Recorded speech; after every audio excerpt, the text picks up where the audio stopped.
Hi everyone. Paano ba natin makukuha yung mga bagay-bagay na gusto natin marating sa buhay? Yun ba yung isang snap lang kaya natin makuha? Or bahala na si Batman kung anong mangyari dun sa mga bagay na gusto natin? Example na lang, no? Kapag gusto natin maging doktor, pilot, maging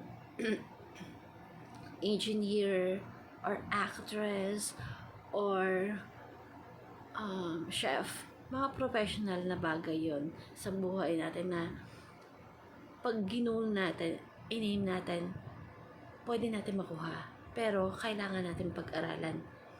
Kailangan natin is dumaan dun sa process para maging professional kang doktor. Dumaan dun sa process para maging professional kang engineer. Dumaan dun sa process para maging actress ka. So, ibig sabihin, pag may mga bagay tayong gustong makuha sa buhay, pinag-aaralan siya. Nagbibigay tayo ng time and effort para pag-aralan. So, ganun din sa pangarap natin. Kapag gusto mo maging mayaman, maging wealthy, kailangan mo siyang pag-aralan paano maging mayaman. Kahit nga daw yung sa simpleng gusto mo maging masaya, kailangan pag-aralan paano maging masaya. Hindi mo pwedeng sabihin na bahala na si Batman na magiging masaya ako. Bahala na si Batman na magiging successful ako. Bahala na si Batman na magiging mayaman ako. Hindi ka pwedeng magbara-bara sa buhay na ipang-sang-alang-alang na lang na bahala na bukas. Gusto mo maging successful, bahala na bukas. Hindi. Kahit din sa simple ang gusto mong maging masaya, kailangan mo palang pag-aralan yon. Kailangan mong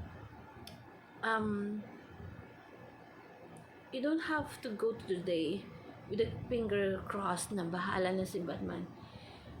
If you want to become successful sa bagay na gusto mo, if you wish to become successful sa lahat ng bagay na gusto mo, professional man yan, or dun sa mga bagay na in-aim mo, ginugol mo, don't leave it a chance. You have to make a study. Because, pangarap mo yan eh. Ginusto mo yan. So, gugustuhin mo na lang. You have to make it happen. You have to study. Kailangan pag-aralan. Gaya na lang yung pagiging artista. Kailangan pag-aralan mo kung paano umarte ng maayos, kung paano mag-project ng maayos, sa lahat ng bagay. Kahit pala happiness, kailangan natin pinag-aaralan yan para maging successful ka sa bagay na gusto mong ma-achieve. Either professional man yan, or ang simpleng bagay. Kahit nga pala sa simpleng paglilinis ng bahay kailangan mo pag-aralan paano yung ganito. So, ibig sabihin, sa bawat bagay na gusto nating ma-achieve, kailangan meron tayong knowledge. May edge tayo. Para magkaroon ka ng edge dun sa bagay na gusto mo, you have to learn from that. You have to study from that.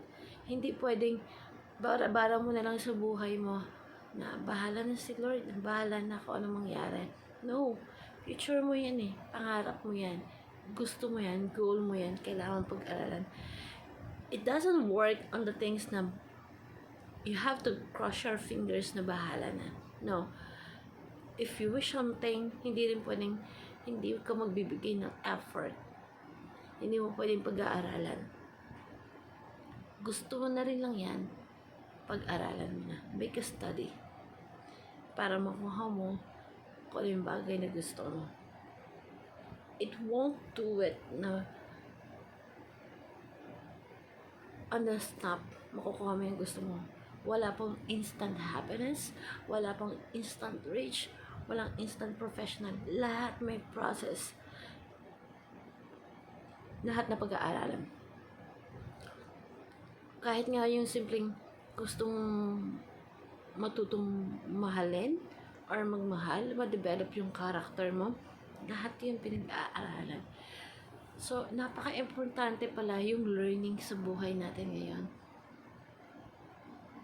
Kahit yung mga simpleng bagay pala, kailangan natin matuto. Kailangan natin mag-aral. And napaka-importante yun.